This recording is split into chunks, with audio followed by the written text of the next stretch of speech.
할렐루야, 존귀하신 하나님의 이름을 찬양합니다. 오늘도 기쁘고 감사한 마음으로 우리 하나님을 예배하기 원합니다. 7월 18일 화요일 아침 예배를 하나님께 올려드리겠습니다. 기도하겠습니다. 은혜가 풍성하신 하나님 아버지, 주님의 그 사랑과 은혜에 감사를 드립니다.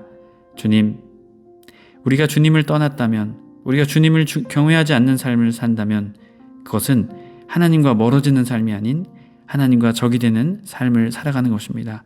주님, 그것을 깨달아 늘 주님 안에 거하며 늘 주님만 바라보며 살아가는 우리의 삶이 되게 하여 주옵소서. 우리 주 예수 그리스도의 이름으로 기도드립니다. 아멘. 시편의 말씀으로 우리 하나님을 찬양하기 원합니다. 시편 104편 34절 35절 말씀입니다. 우리 함께 합독하여 읽습니다. 나의 기도를 기쁘게 여기시기를 바라나니 나는 여호와로 말미암아 즐거워하리로다. 죄인들을 땅에서 소멸하시며 악인들을 다시 잊지 못하게 하시리로다. 내 영혼아 여호와를 송축하라. 할렐루야. 아멘. 오늘 우리에게 주시는 하나님의 말씀은 예레미야 6장 1절에서 15절까지의 말씀입니다. 매일 성경 73페이지에 있습니다. 우리 함께 합독하여 읽습니다. 베냐민 자손들아, 예루살렘 가운데로부터 피난하라. 드고아에서 나팔을 불고 베낙 게림에서 깃발을 들라. 재앙과 큰 파멸이 북방에서 여포와 오미니라. 아름답고 우아한 시온의 딸을 내가 멸절하리니 목자들이 그 양떼를 몰고 와서 주위에 자기 장막을 치고 자기 그 처소에서 먹으리로다. 너희는 그를 칠 준비를 하라. 일어나 우리가 정오에 올라가자. 아하, 아깝다. 날이 기울어 저녁 그늘이 길었구나. 일어나 우리가 밤에 올라가서 그 요새를 헐자 하도다. 만군의 여호와께서 이와 같이 말하노라. 너희는 나무를 베어서 예루살렘을 향하여 목책을 만들라. 이는 벌을 받을 백성형이라. 그 중에 오직 포악한 것뿐이라. 샘이 그 물을 솟구쳐 냄같이 그가 그 악을 드러내나니 폭력과 탈취가 거기에 들이며 질병과 살상이 내 앞에 계속하느니라. 예루살렘아, 너는 훈계를 받으라. 그리하지 아니하면 내 마음이 너를 싫어하고 너를 황폐하게 하여 주민이 없는 땅으로 만들리라. 만군의 여호와께서 이와 같이 말씀하시되 포도를 따듯이 그들이 이스라엘 남은 자를 말갛게 주우리라.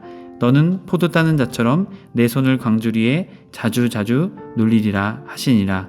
내가 누구에게 말하며 누구에게 경책하여 듣게 할꼬. 보라, 그 귀가 할례를 받지 못하였으므로 듣지 못하는도다. 보라, 여호와의 말씀을 그들이 자신들에게 욕으로 여기고 이를 즐겨하지 아니하나니 그러므로 여호와의 분노가 내게 가득하여 참기 어렵도다. 그것을 거리에 있는 아이들과 모인 청년들에게 부으리니 남편과 아내와 나이든 사람과 늙은이가 다 잡히리도다. 내가 그 땅 주민에게 내 손을 펼 것인즉 그들의 집과 밭과 아내가 타인의 소유로 이전되리라. 여호와의 말씀이니라. 이는 그들이 가장 작은 자로부터 큰 자까지 다 탐욕을 부리며 선지자로부터 제사장까지 다 거짓을 행함이라. 그들이 내 백성의 상처를 가볍게 여기면서 말하기를 평강하다 하나 평강이 없도다. 그들이 가증한 일을 행할 때에 부끄러워하였느냐? 아니라. 조금도 부끄러워하지 아니할 뿐더러 얼굴도 붉어지지 아니하느냐? 그러므로 그들이 엎드러지는 자와 함께 엎드러질 것이라.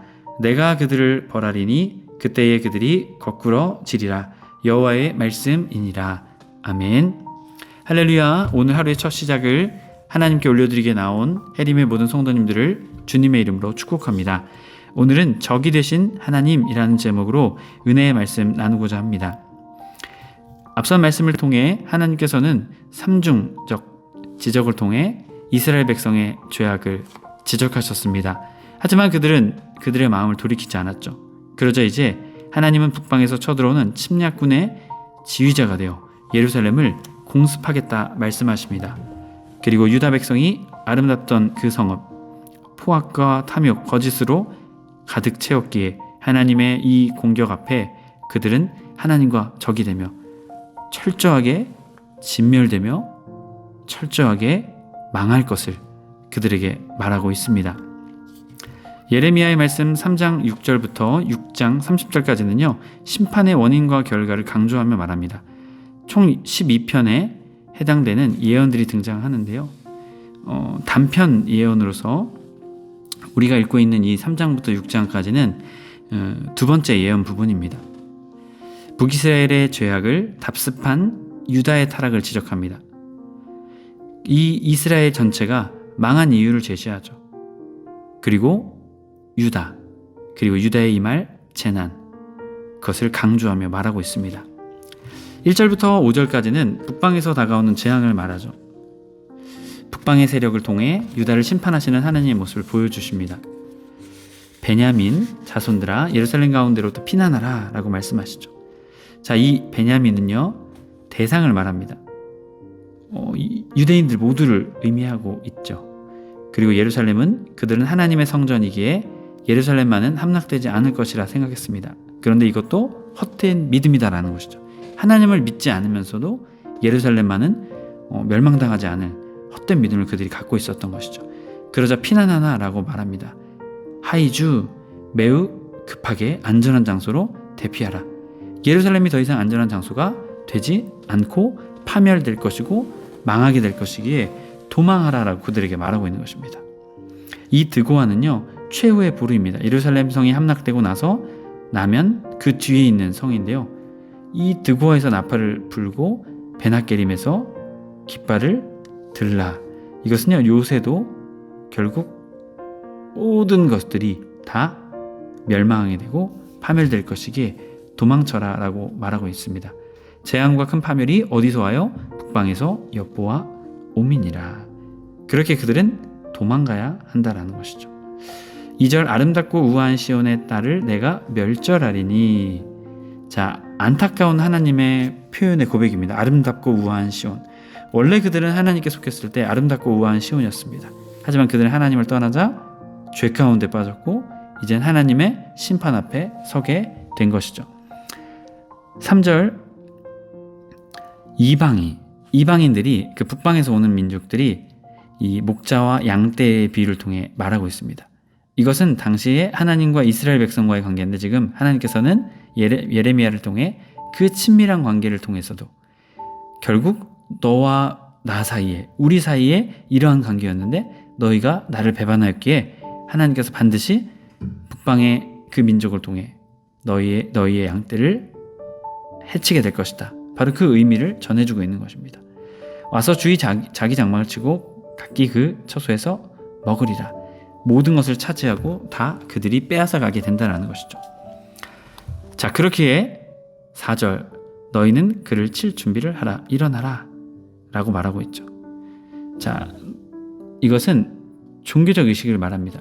너희는 그녀를 대항해 전쟁을 온전히 거룩하게 구별하라. 이런 의미가 있습니다. 그렇게 준비해야 한다는 것이죠. 이것을 통해서 하나님께서는 북방 민족이 하나님의 딸 유다를 이렇게 공격하고 있음을 표현하고 계신 것입니다. 그리고 두 번째는 우리가 정오에 올라가자. 자, 이 정오에 올라가자라는 것은요 가장 힘든 시간입니다. 그 정도로 적이 약하다라는 것이죠. 이 정오 때는 공격하지 않습니다. 그런데 정오 때 공격해도 무너질 만한 그들의 모습을 보여주고 있죠. 그렇기에 이어지는 말씀 아깝다. 아깝다. 자, 날이 기울어 저녁 그늘이 길었구나. 이것은 시간이 없다라는 표현이에요. 시간이 아깝다. 자, 그렇기에 반드시 함락된다라는 것이죠. 빨리 이제 조금만 함락될 수 있는데 벌써 시간이 이렇게 됐구나 이런 표현입니다. 곧 함락되게 될 것이다라는 것이죠. 5절 일어나 우리가 밤에 올라가서 그 요새를 헐자 하도다. 자, 계속되는 전쟁에도 불구하고 이제 오늘 밤에만 치면 금방 함락될 거야. 그렇게 야간에도 전쟁하자. 힘들지만 금방 하게 될 거야. 이러한 표현이다라는 것이죠. 결국 하나님을 떠난 자들에게 하나님께서는 북방의 민족을 통해 유다를 심판하고 계신 것이죠. 이어지는 6절부터 8절까지는 성읍에 가득한 포악을 말합니다. 만군의 여호와께서 이와 같이 말하노라. 너희는 나무를 베어서 예루살렘을 향하여 목책을 만들라. 자, 유다의 죄로 인해 그들이 회개하지 않자 하나님께서 그들을 치는 것이죠. 자, 보통 고대 전쟁에서는요, 성을 둘러싼 공성전을 할 때 그 성 주변에 나무를 전부 베었습니다. 그리고 그 나무를 가져다가 전쟁에 필요한 물자들을 만들어서 사용하게 되었죠. 그 나무들을 베어서 목책을 만드는 거죠. 공격용으로. 바로 이 북방에서 온 나라가 그렇게 하라라는 것이죠. 이는 벌받을 성이라. 그 중에는 오직 포악한 것뿐이라.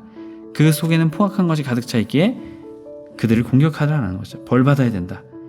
자, 그러자 이어지는 셈이 그물을 솟구쳐낸 같이 그가 그 악을 드러내니 폭력과 탈취가 거기에 들이며 질병과 살상이 내 앞에 계속 있느니라.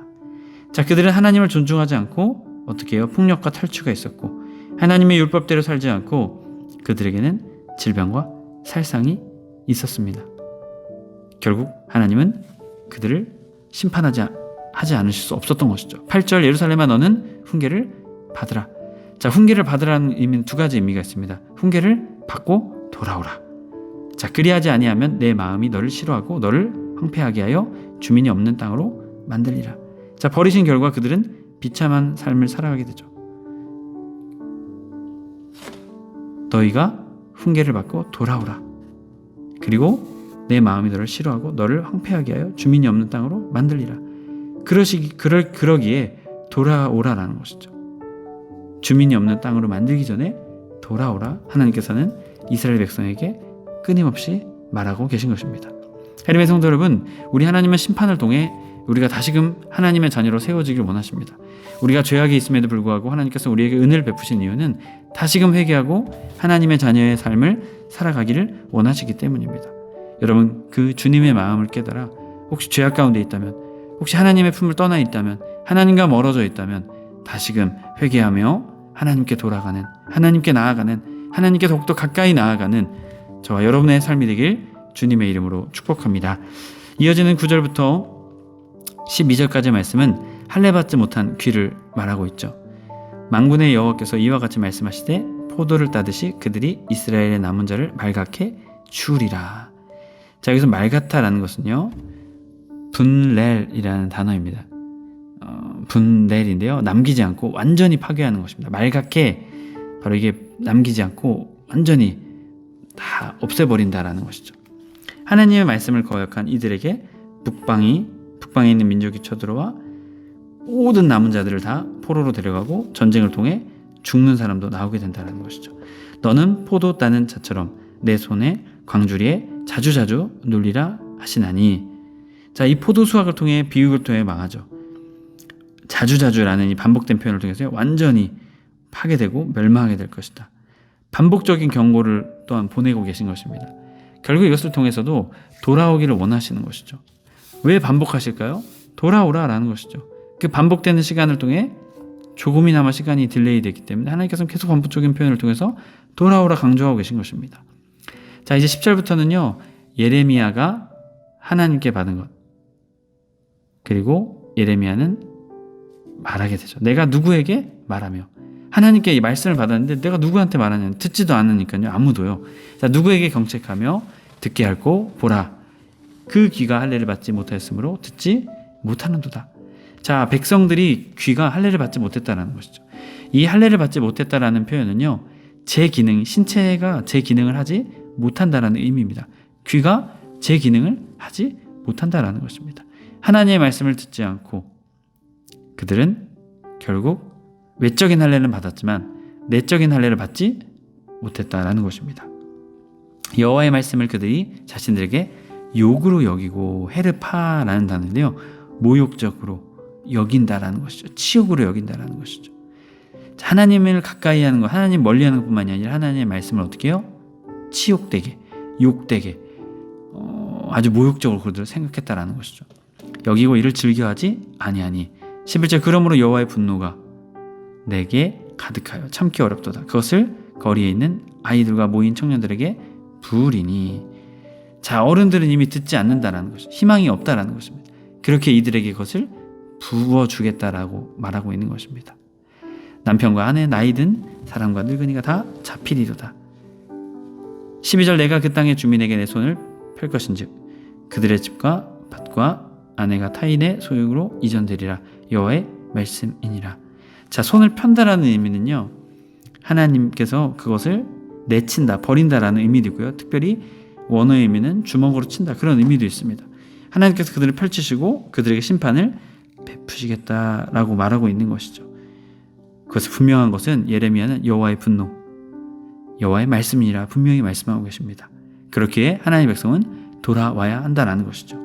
13절부터 마지막 절 19절까지 말씀에서는, 15절까지 말씀에서는 수치를 모르는 그들의 탐욕을 말하죠.